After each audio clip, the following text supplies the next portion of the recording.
نبی کریم صلی اللہ تعالی علیہ وسلم نے ایک انتہائی سخت گیر معاشرے کے اندر انقلاب برپا کر دیا، ایسا معاشرہ جو بڑی گمراہی میں اور گمراہی کے گھٹا ٹوپ اندھیروں میں ڈوبا ہوا تھا۔ اس معاشرے کے لوگوں کو نبی پاک صلی اللہ علیہ وسلم نے مقتدا بنا دیا۔ کیسے بنایا؟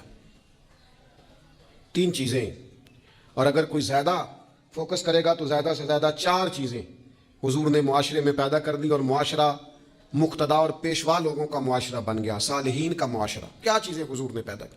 ایک تو نبی پاک نے مضبوط ایمان دیا لوگوں کو، وَبِالْآخِرَةِ هُمْ يُوقِنُونَ، آخرت پر ان کا یقین کامل بنا دیا۔ مرنا ہے، اللہ کے حضور حاضر ہونا ہے، زندگی عارضی ہے، وَالْآخِرَةُ خَيْرٌ وَأَبْقَىٰ، آخرت بہتر ہے اور ہمیشہ رہنے والی ہے۔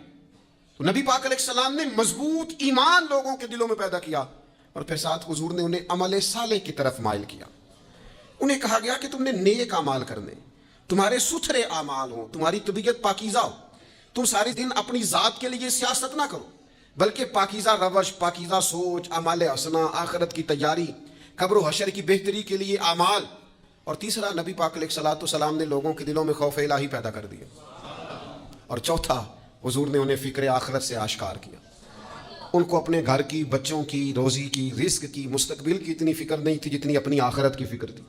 خوف الہی اور فکر آخرت اتنی بڑی 2 اہم چیزیں ہیں جو انسان کو طاقتور کر دیتی، اور اگر یہ دونوں چیزیں موجود نہ ہوں تو بڑے دینی کام کرنے والے بھی دنیا دار ہوتے ہیں۔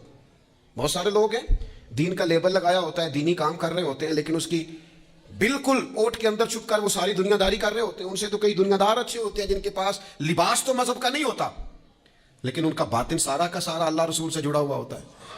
تو ایک تو مضبوط ایمان، دوسرا اعمال حسنہ، تیسرا خوف الہی، چوتھا فکر آخرت۔ یہ نبی پاک علیہ السلام نے لوگوں کے دلوں کے اندر ودیت کر دی چیزیں۔ من عمل صالحا من ذکر او انثی فهو مؤمن فلنحیینہ حیاتا طیبہ، جو بھی تم میں نیک عمل کرے، چاہے مرد ہو چاہے عورت ہو، شرط ایک ہی ہے، ہو مومن۔ فلنحیینہ حیاتا طیبہ، رب کہتا ہے ہم اسے پاکیزہ زندگی عطا فرما دیں گے۔